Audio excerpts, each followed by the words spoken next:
Hey guys, this is Louis. Welcome back to my channel. And today we will be talking about the Security Plus certification, mainly the Comptia Security Plus SY0-701 exam.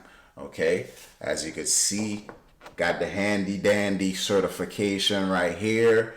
Always feels good to get the hard copy in the mail. And this exam was an awesome exam. We're going to jump right into it and try to, see if I could give you guys some tips and stuff, and hopefully help you guys pass this exam as well. And you could be Security Plus certified just like your boy, and we could do some great things in the security world, right? So first thing first, you're going to have 5 objectives or 5 domains that this exam is going to be focused on.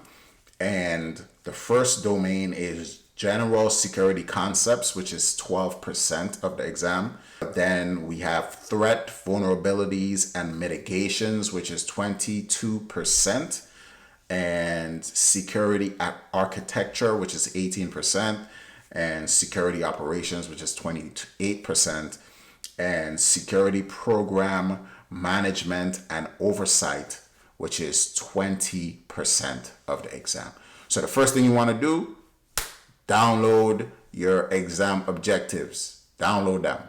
Okay, make sure you know what's on the exam. You don't want to overload your brain with things that the exam is not going to be about. The things that you're learning, that you might be learning extra, is good stuff, of course, but we focused on passing this exam. So don't overdo it on your brain. Find out what's on the exam by downloading the objectives, so then you can have a more focused and structured study plan.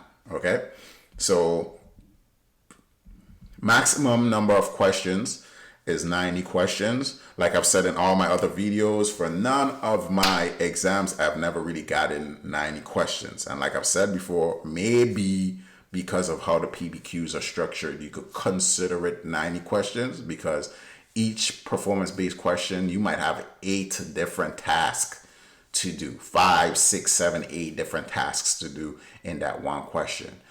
But I've never gotten 90 questions. Now, you have a combination of multiple choice, and you have a combination of performance based. So it's performance based, multiple choice, right? The more performance based questions you get, the less multiple choice questions you get, and vice versa, right?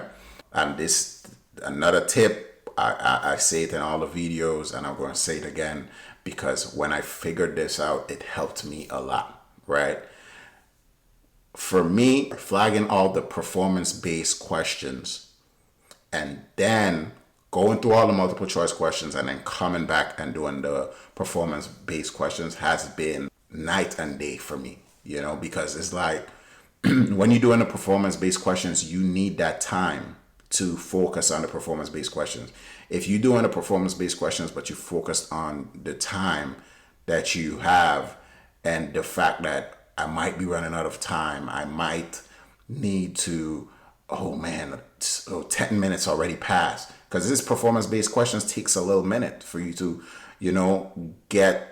make sure that you understand what they're talking about and get the right answers. So for me and my perspective, the best thing to do is flag all the performance-based questions, get all the multiple choice questions out of the way, come back, do the performance-based questions, and of course, make sure you use all the time, because the exam is 90 minutes long. You want to use every second on that clock, right? So even after you finish your performance-based questions, if you still have 5 minutes, if there was a question that you wasn't too sure about and you flagged it, go back and check it out. Because that's what I do. I flag the performance-based questions, but while I'm taking the multiple choice questions, I will answer the question, but then I'll flag it as well if I'm not too sure, because I don't want to spend too much time on a question. So I'll still answer it, but flag it. So after I do come back and do my performance-based questions and I have time, I'm going back and just double checking my work, making sure that I did the best that I could do to pass this exam. I don't want to take the exam and then feel like, man, I should have did this. Man, I should have did that. I want to feel like I did the best I could to pass, right? So that's one of my tips. Now, it's recommended to have 2 years of experience before you take this exam. So 2 years of experience in the field, in cybersecurity, whatever. Do you really need that? I will say no. It's all about studying and how determined you are and preparation, right? Now, with this recommendation though, it's more of, if you want to do good on this exam, like there are people that could probably take this exam. All they need is a couple days to just do a quick review, a quick brush up on some stuff and pass the exam, because they already have so many years of experience and stuff like that. So the experience definitely will help you. But do you need it necessarily to pass the exam? If you're fresh into cybersecurity and IT and you're trying to break into the field, do you need it to pass the exam? Not necessarily. You just need to have a good study plan and be focused, and you should be able to pass. Now, the passing grade is 750 out of 900, right? A lot of the security exams, the passing scores are 750, right? Which is a lot more than that 720 and stuff like that. That's some of the other exams that you take is, right?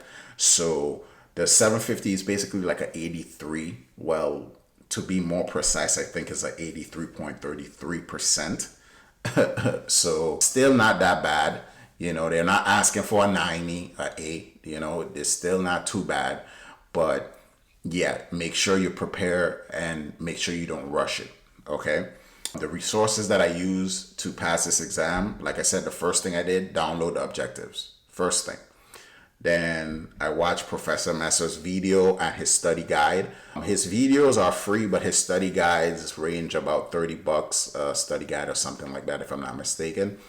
And I got the study guide, went through it, I went through the videos, and then for this, I didn't really watch Jason Dion's videos, but I did buy his practice tests. So I combined Professor Messer's training with Jason Dion's practice tests, and it meshed well perfectly together. And I was able to, you know, be successful at this exam. And that's basically all I did, really. I actually didn't do no labs or nothing like that. You feel me?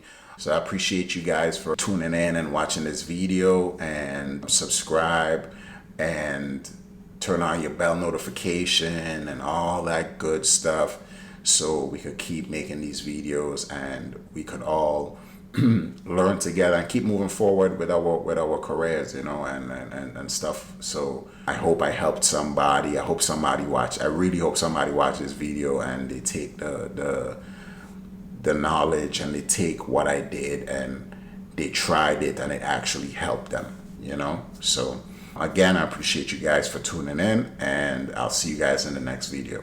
Thank you.